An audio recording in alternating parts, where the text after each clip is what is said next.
اس کو بچاتے ہوئے ایک پولیس اہلکار جو ہے وہ بھی جھلس گیا۔ اب جب یہ سارا معاملہ ہوا، بات یہاں تک پہنچی کہ اس نے اپنی جان ختم کرنے کی کوشش کی۔ جب یہ معاملہ یہاں تک پہنچا تو آئی جی نے پھر نوٹس لیا اور ان کو دونوں جو افراد تھے، پولیس اہلکار اور وہ متاثرہ شخص، ان کو ہاسپٹل داخل کرایا، ان کے بہترین علاج کے اقدامات جاری کیے اور اس کا مسئلہ بھی فوری طور پر حل کرنے کے اقدامات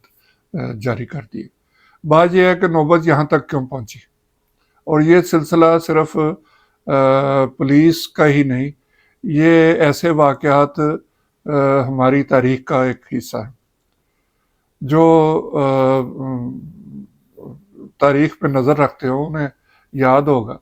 کہ میاں نواز شریف جب وزیر اعظم تھے تو وہ اپنے گھر کے باہر ایک کھلی کچہری لگاتے تھے، لوگ وہاں پہ آتے تھے، وہاں پہ شعر بھی سنائے جاتے تھے، وہاں پہ جو لطیفے ہیں وہ بھی سنائے جاتے تھے، اور ساتھ ساتھ عوام کے مسائل بھی حل کرنے کی کوشش کی جاتی تھی۔ تو وہاں بھی ایک شخص سندھ سے چلا، اس نے کرایہ بھی کسی سے ہدار پکڑ کے لیا تھا، اور اس شخص کا نام تھا چند سندھ سے پیسے لے کے کسی سے ہدار پکڑ کے لاہور آیا۔ ماڈل ٹاؤن میں اس نے جانے کی کوشش کی، اس کی حالت دیکھ کے وہاں پہ اس کو سیکورٹی اہلکاروں نے جانے نہیں دیا۔ وہ دل برداشتہ ہوا، اس نے اپنے آپ کو آگ لگا لی۔ وہ اتنا جلس گیا، اور جو اس کے پیچھے گھر والے تھے ان کے پاس بھی پیسے نہیں تھے کہ وہ اسے لے کے دیکھنے کے لیے آ جاتے۔ بہرحال جب وہ جلس گیا اور آگ نے اسے جسم کو مکمل طور پہ متاثر کیا، وہ ہاسپٹل داخل ہو گیا۔ چند دن وہ موت و حیات کی کشمکش میں رہا، اور پھر وہ اللہ کو پیارا ہو گیا۔ لیکن اس کے بعد پھر اس کے گھر والے بھی آ گئے، اس کے جو امداد تھی وہ بھی دے دی گئی۔ تو یہ صورتحال ہمارے ملک میں اسی طرح ہی ہے۔ آپ اگر جا کے دیکھیں جو کھلی کچہری ہے یا شکایت سیل بنے ہوئے ہیں، تو وہاں عوام در بدر کی ٹھوکریں کھا رہے، لوگوں کے مسئلے حل نہیں ہوتے۔ کسی کو آپ اپنی شکایت بھیج دیں تو اس پہ عمل درآمد، بس پھر آپ درخواست دے کے سو جائیں۔ اگر آپ بار بار نہیں جائیں گے، آپ جائیں گے پھر آپ سے بدتمیزی بھی ہوگی۔ تو یہ ہمارا ایک کلچر بن چکا ہے۔ اب جس ملک کے وزیر اعظم کی کھلی کچہری میں ایک بندہ اپنے آپ کو آگ لگا لے، اس میں آپ دیکھیں کہ ہماری کیا اخلاقیات ہوں گی، ہمارے کیا یہاں گڈ گورننس کا کیا پیمانہ ہوگا۔ یہ سارا کچھ آپ کے سامنے۔ اس کے علاوہ کئی واقعہ، لوگ عدالتوں کے باہر اپنے آپ کو آگ لوگوں نے لگائی ہے۔ اسی طرح جہاں پہ جس کا مسئلہ حل نہیں ہوتا، اور جو لوگ عدالتوں میں نہیں پہنچ پاتے، جن کے وہ مسائل میں اتنا زیادہ گر جاتے ہیں، لوگ پھر گھروں میں اپنی فیملیوں کو بھی، اپنے بیوی بچوں کو بھی، اور خود بھی خودکشیاں کر لیتے ہیں۔ یہ بے روزگاری، ملکی حالات، ملک کے معاشی حالات سے عوام اتنے تنگ ہیں کہ وہ مجبور ہو جاتے ہیں۔ اپنی جان لینا کوئی آسان کام نہیں ہوتا۔ بندے کو بالکل وہ جب مایوس ہو جاتا ہے تو پھر وہ یہ قدم اٹھاتا ہے۔ تو کہنا میں یہ چاہتا ہوں کہ خدارہ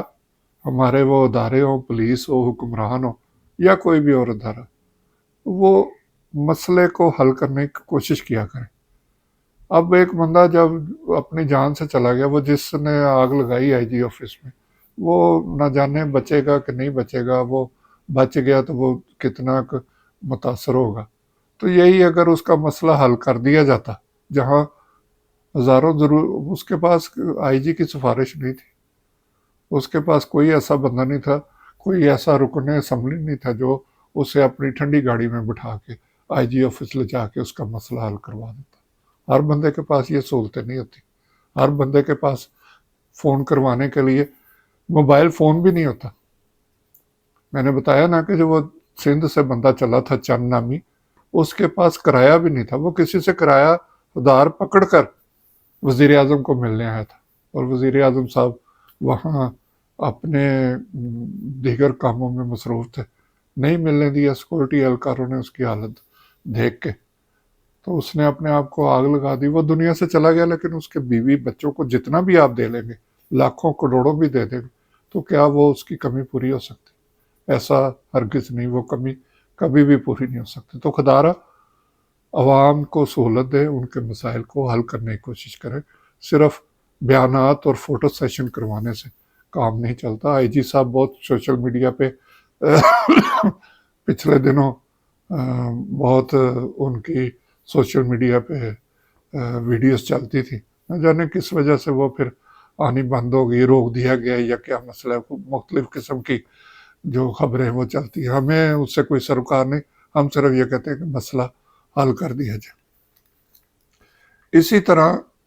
چیف جسٹس آف پاکستان نے کراچی میں پہلے انہوں نے کہا کہ جی 3 دن میں اس میں تقریباً 1 ماہ سے زیادہ کا عرصہ ہو چکا ہے، انہوں نے 3 دن کا ٹارگٹ دیا تھا کہ 3 دن میں تمام ملک میں تجاوزات ختم کر دی جائیں، لیکن ہمیں کہیں بھی کسی ایک جگہ بھی کوئی تجاوزات جو ہیں وہ ختم ہوتی نظر نہیں آئی۔ ہو سکتا ہے کراچی کے کسی ایک آدھے پوائنٹ پہ وہ ختم کی گئی ہوں جسے خاص طور پر انہوں نے کہا، لیکن پورے ملک میں ایسا کوئی آپریشن شروع نہیں ہوا، اور نہ اب رپورٹ بنانے والوں نے کیا رپورٹ بنا کے دی ہے، یہ تو اب دوبارہ کیس لگے گا تو پھر اس کا کچھ پتہ چلے گا۔ اسی طرح انہوں نے ترقیاتی کاموں پہ جو تختیاں لگتی ہیں کہ فلاں ایم پی اے، فلاں ایم این اے،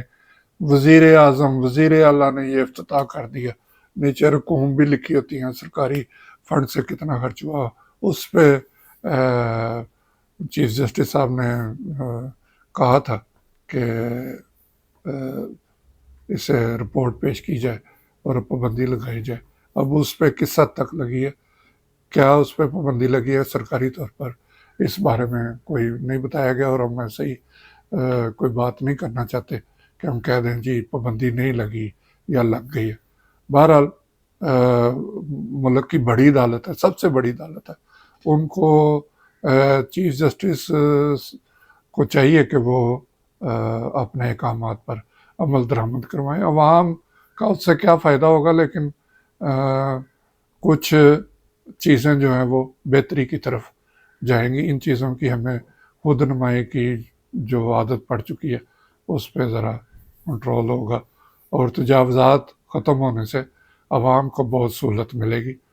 سڑکیں کھلی ہوں گی، ٹریفک کی روانی متاثر نہیں ہوگی، تو امید ہے کہ چیف جسٹس اس پہ ایکشن لیں گے۔ اس کے بعد ہم آتے ہیں جی پرائز بانڈ کے حوالے سے۔ میں نے آپ کو بتایا تھا کہ مختلف جو پرائز بانڈ ہے 200 سے لے کے پھر 750، 1500، 7500، 15,000، 25,000، 40,000، بڑے والا پرائز 40,000 کا تو پہلے ہی بند ہو گیا تھا، پھر آہستہ آہستہ دوسرے پرائز بانڈ بھی انہوں نے بند کر دیا، ایک تاریخ انہوں نے مقرر کی، اس کے اندر ان کو تبدیل کروا لیا جائے، پھر وہ تاریخ آگے بڑھی، اس طرح 2-3 بار ایسے ہوا، تو اب حکومت نے 30 جون تک اس کی تاریخ پھر بڑھائی ہے کہ اس دوران اپنے پرائز بانڈ آپ تبدیل کرا لیں۔ لیکن کچھ شکایات ہمارے پاس آئی ہیں کہ حکومت نے باقاعدہ جو اخبار میں اشتہار دیا تھا اس میں بتایا گیا کہ یہ کہاں کہاں سے آپ پرائز بانڈ تبدیل کروا سکتے ہیں، اس میں اسٹیٹ بینک تھا اور آپ کے جو بینک ہیں جہاں آپ کا اکاؤنٹ ہے وہاں سے آپ تبدیل کروا سکتے ہیں، لیکن لوگ بینکوں میں گئے ہیں جن کے پاس پرائز بانڈ تھے، بینکوں والوں نے کہا کہ جی یہ آپ اپنی جو مین برانچ ہے جس بھی بینک کی وہاں جائیں، جبکہ اس اشتہار میں کہیں یہ نہیں لکھا ہو۔ انہوں نے کہا کہ کسی بھی بینک سے آپ کا اکاؤنٹ ہونا چاہیے، وہ آپ جیسے پیسے جمع کروانے ہو اسی طرح وہ جمع کروا دیں گے تو وہ پیسے جو ہیں آپ کے اکاؤنٹ میں آ جائیں۔ تو اس میں لوگوں کو کچھ مشکلات کا سامنا ہے، اور جب وہ اسٹیٹ بینک پہنچتے ہیں تو وہاں پھر باہر ایک ایجنٹ مافیا جو ہے وہ ان کو گھیر لیتا ہے، اور وہ پھر منہ مانگے پیسے بیچ میں سے کاٹ کے تو آپ کو اماؤنٹ جو ہے آپ کے حوالے کرتا ہے۔ لوگ لائنوں میں لگنے اور اس طرح کے جو معاملات ہیں جو ان کو چکر لگتے ہیں اس میں پھر وہ اپنا کافی نقصان کرواوے، تو اس پہ حکومت کو غور کرنا چاہیے، وہ بینکوں کو باقاعدہ طور پہ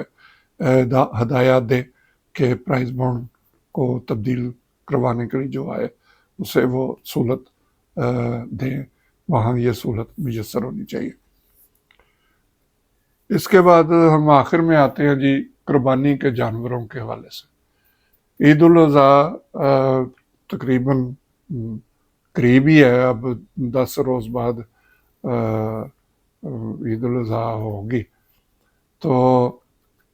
اس میں جو قربانی کے جانوروں کی فروخت کے لیے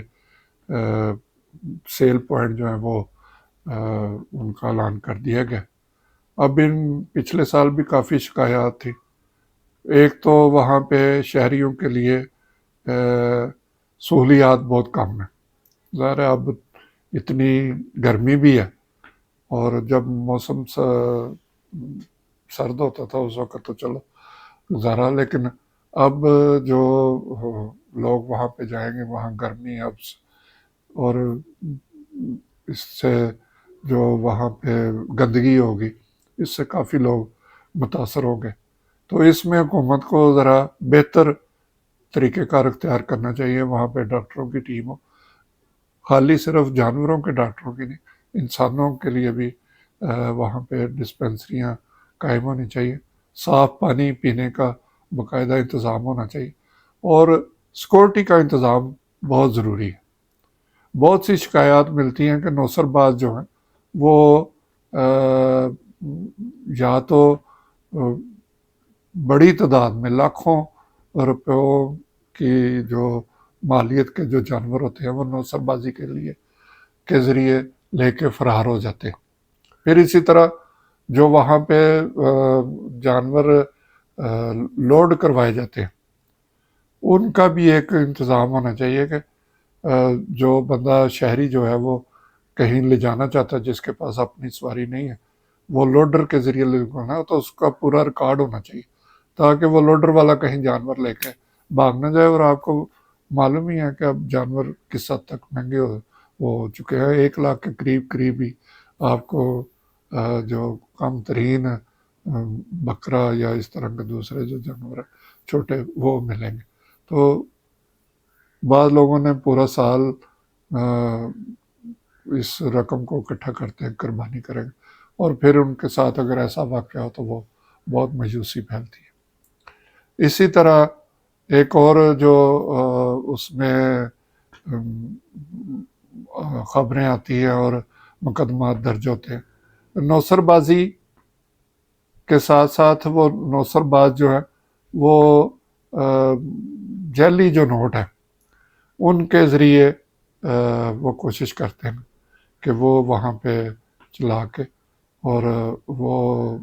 جانور وہاں سے لے کے رفو چکر ہو جاتے ہیں، اور ظاہر ہے دور دراز سے لوگ آئے ہوتے ہیں، وپاری جو ہے وہ سارے لاہور شہر کے تو نہیں ہوتے، یہاں تو جانور رکھنے کی اجازت نہیں، دور دراز کے علاقوں سے لوگ آتے ہیں، ان کو اتنا علم نہیں ہوتا، اور وہ جعلی نوٹ ان کو تھما کر جانور لے کے روانہ ہو جاتے ہیں۔ تو اس کے لیے سیکورٹی CCTV کیمرے اور سیکورٹی کا ایسا انتظام ہونا چاہیے۔ میں نے پچھلے سال بھی کہا تھا کہ وہاں پہ ایک بینک کی طرز پہ ایک پوائنٹ ایسا ہونا چاہیے جہاں پہ آپ رقم وہاں جمع کروائیں اور وہ پھر وہاں سے وہ بیپاری کو دیں، جو اپنا لاکھوں کروڑوں کا جو مال لے کے آئے ہوتے ہیں وہ اگر اس سہولت کے لیے کچھ تھوڑا سا ٹیکس دے دے گے تو میرا خیال ہے کوئی اس میں ایسا مسئلہ نہیں ہے، تو اس سے دونوں ہی بچ جائیں گے۔ تو یہ کچھ مسائل تھے جن پہ میں آپ سے گفتگو کرنا چاہتا ہوں۔ انشاءاللہ ہم اپنے اگلے موضوع کے ساتھ پھر حاضر ہوں گے۔ اللہ ہم سب کا حامی و ناصر ہو۔ خدا حافظ۔